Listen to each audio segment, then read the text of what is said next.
Welcome and welcome to the Arsenal Present. How we doing this beautiful Thursday? I hope you guys are feeling well, regardless is it morning or afternoon or evening. I hope I'm meeting you guys in good faith and in good health. So we're going to be discussing Sambilokonga and this defender that has been linked to us now. His name is Ferdi Koglu. I hope I'm pronouncing his name very well. Or I'm butchering. I'm sorry about that. I'm not that great with names. Ferdi Kadioglu. So we'll discuss both in a minute. Before we go into the conversation and discussion, let's adhere to our protocol on this part of the channel, on part of the world. Strike the like button. Very, very important. Subscribe, and make sure you turn on your notification bell. One more time, for those at the back who didn't hear me the first time or who didn't catch it, strike the like button, subscribe to the channel if you subscribe, and make sure you turn on your notification bell. So let's start with Mr. Sambilokonga. Sambilokonga was loaned to Luton this season. Objectively, had a good time at Luton. Now, he had a few injuries here and there, but Sambi balled out at Luton objectively. Is Luton his level? We'll get into that. So, Sambi has something to some few words to say about his future. For me, I had a discussion with Arsenal, and the conclusion was the best thing for me was to leave the club. So now it's up to my agent and the club to find something. Unfortunately, his future as Arsenal, the curtains are down. He will not be part of Mikel Arteta's plans moving forward the next coming season. And we all of us, all Arsenal fans can objectively agree to this. Sambi is not a horrible player, but for the level where we are operating, he doesn't cut it. He doesn't have the personality. He's not a bad player. Even when we gave him some chance at Arsenal, he is not a bad player. He doesn't have the gust, the zest, the character, the aggressiveness you need to play in the Arsenal midfield. He's a bit too laid back, he's too introverted, and that's not the kind of player we need in our midfield. We are competing at the upper echelon of the English Premiership and trying to compete with the best in Europe. We cannot continue to nurture and nurture players all the time. He does not have the required skill set to take us to the next level or to maintain the standard required in the Arsenal midfield. Unfortunately, now going to Luton, it shows some style, it shows some gust in relative terms to where Luton are, right? Even though Luton got relegated from English Premiership, but Sambi made great, or let me say, good account of himself playing at that level. Is that his level? Maybe.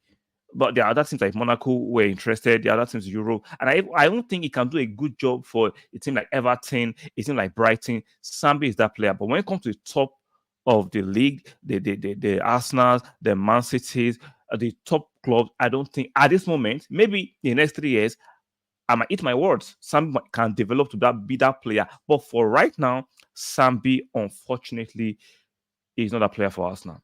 Moving forward, he cannot be part of our plans. I'm sorry. No matter how much you love him, no matter how much you wish him the best to turn to a better player in the future, I'm sorry. His progress at that for him to get to that level might not be at Arsenal. Or he's not at Arsenal.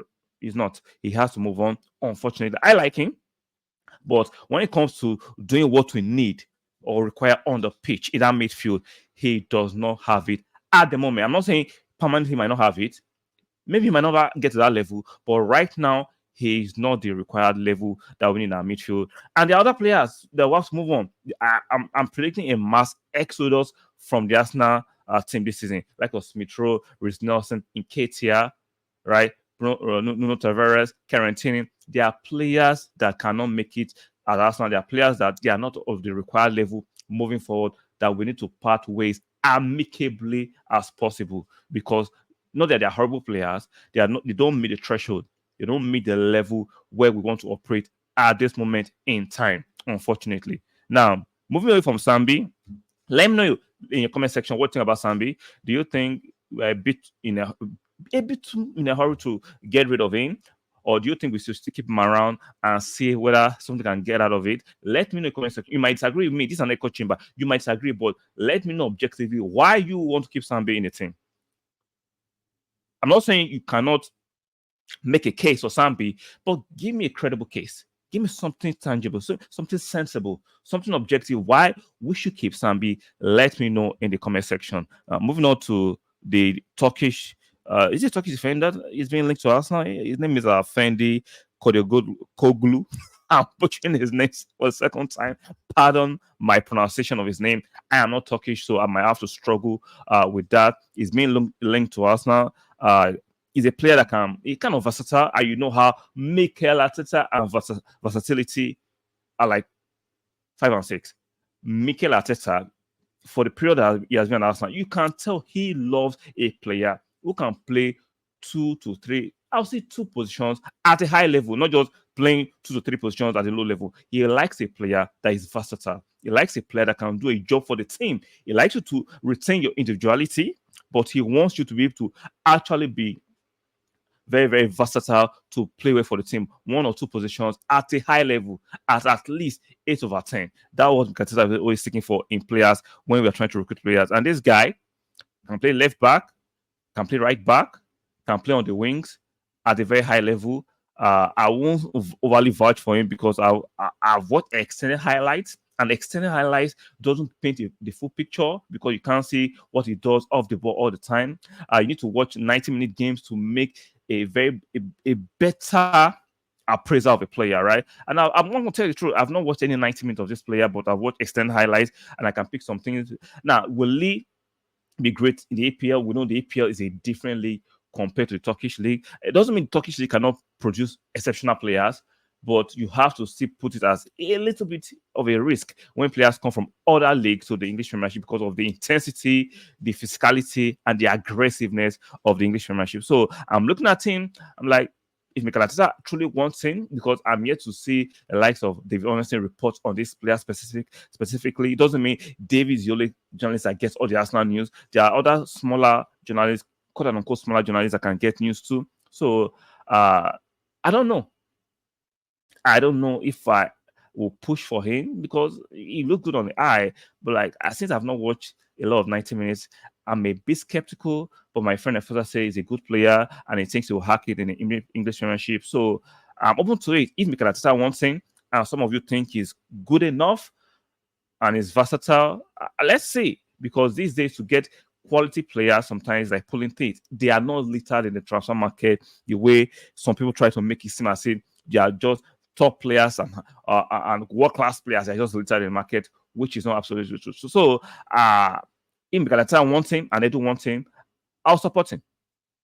Especially if he's a versatile player that can play at the left back, at the right back. We need players that can do that and has a great injury record. So let's see how this summer is going to pan out. It's going to be a long summer. All kinds of speculations. We have to try and sift through the credible ones and the ones that are just around nonsense. So let's see how it goes. So we've discussed the inevitable exit of Sambilokonga. This is from him. He has had discussions with Arsenal and it's best him and the club part ways. And we've discussed Ferdi, the versatile defender from Fenerbahce, that Arsenal actually exploring the possibility of a move for this young player. Let's see how it's going to pan out. Like I said, I'm not against it. It's versatile, can play on the wings, can play as a left back, as a right back. If it's good enough, because I think it's good enough, Edo thinks it's good enough, Chagari thinks it's good enough, who am I? I might have my own concerns about his adaptability.